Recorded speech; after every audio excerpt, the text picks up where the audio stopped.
Mondial Sport, leader de l'équipementier au Sénégal, vous propose la promotion Tabaski. Promo Tabaski, les nouveaux maillots du Sénégal sont disponibles. Maillot plus flocage à 10 000 francs. Kouyerniak, 77 059 99 84 77 666 03 95. Mondial Sport, Kouyerniak.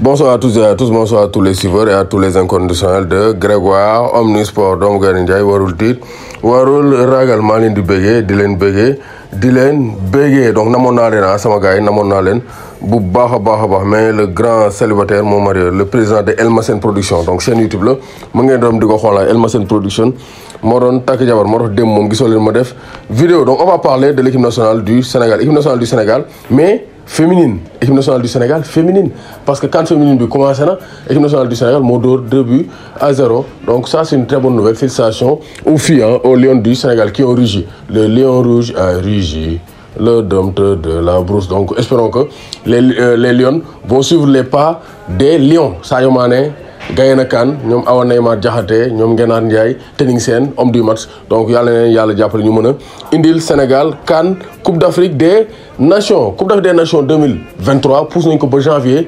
2024 parce que gis nañ situation Côte d'Ivoire, ça pleut beaucoup, c'est difficile de pratiquer donc la CAN durant ce moment. Et actuellement gis nañ ne vraiment donc 2022 nga jouer Coupe du Monde novembre décembre bëgg a dem jouer CAN, c'est un peu compliqué, il faut ménager les jours. Donc la requête d'Aliou Cissé a été donc entendue. Donc El Tactico jamono yi mooy doxal waxoon na ne c'est difficile, calendrier chargé, difficile de faire la préparation avec les éliminatoires de la CAN. Donc je pense que éliminatoires CAN yi kon nañ ko pousse may équipe nationale yi ñu mën a préparer wu sereinement pour la Coupe du Monde 2022 te loolu moo gën a pertinent parce que Coupe du Monde di taxaw nga bëgg a surcharger comme on a reporté la CAN 2023 jusqu'en 2024 mën nañoo may joueurs yi ñu mën a préparer sereinement def ko ay matchs amicaux yu baax. Donc comme ça ñu dañ mën a préparer la CAN 2020 donc la Coupe du Monde 2022. Premier aperçu de Pape Matar Sarr avec le maillot Tottenham. Le meilleur terrain sénégalais fera partie de la pré-saison avec Tottenham. Donc Antonio Conte nee na ko Pape Matar Sarr yow dama lay jël dama lay tester et je veux donc voir donc qu'est-ce que tu vaux. dafa bëgg a xool Pape Matar Sarr de quel bois donc il se chauffe. Donc comme ça dina ko mën a donc inscrire ci équipe première bi ou pas, parce que Pape Matar Sarr moo def ay preuve am, il a commencé à s'entraîner entraîner Sorigo. Donc booy defal mu dëgër na dëgër këcc loolu lañ bëgg. Donc cap sur le Portugal pour Iliman Ndiaye et ses coéquipiers donc de Sheffield. Iliman Ndiaye dem na fële ci Portugal pour mën a def seen pré-saison. Donc ça c'est très clair. Donc information transfert, donc ça chauffe en Europe. Cristiano Ronaldo au Barça. Donc ça c'est la bombe, c'est la bombe bi nga xamante ne mooy waaj a éclater. Bombe boobu mooy waaj a éclater sont les informations de Diario AS. Yohan Laporta ak Jorge Mendes daje nañ pour que Cristiano Ronaldo mën a donc rejoindre le FC Barcelone. Donc ñoom ñuy xool est-ce que Cristiano Ronaldo dina mën a signer FC Barcelone, ñuy discuter. En tout cas une chose ici, ça serait un coup de tonnerre. Cristiano Ronaldo légende du Real Madrid dem jouer Barça. En tout cas Figo def na ko jógee na Real jógee na Barça di ko toj en 2000 dem Real Madrid. Donc on va voir si Cristiano Ronaldo, légende du Real Madrid vivante, donc va jouer sous le maillot du rival, de l'ennemi catalan. Loolu du neex Ablaye Fall donc xaritu Libas. Donc Luka Jovic dem na Fiorentina, c'est fait. AC Milan def nañ offre 20 millions d'euros pour Charles de Caletteker, donc le jeune belge donc du FC Bruges. Donc Gabriel Jesus signé na Arsenal. Donc Seydina Sall kontaan na borom coose donc doom nday Sadibou Dafa ak Bruno Faye Arsenal, donc le club de Galaye Gueye donc de Cheikh Ndiaye bu Arsenal. Donc signé na donc Gabriel Jesus signé na fële ca donc Arsenal pour la somme de 52 millions d'euros. Xool Vinicius, Carlos Vinicius actuellement, donc Vinicius Junior mu ngi ci forme.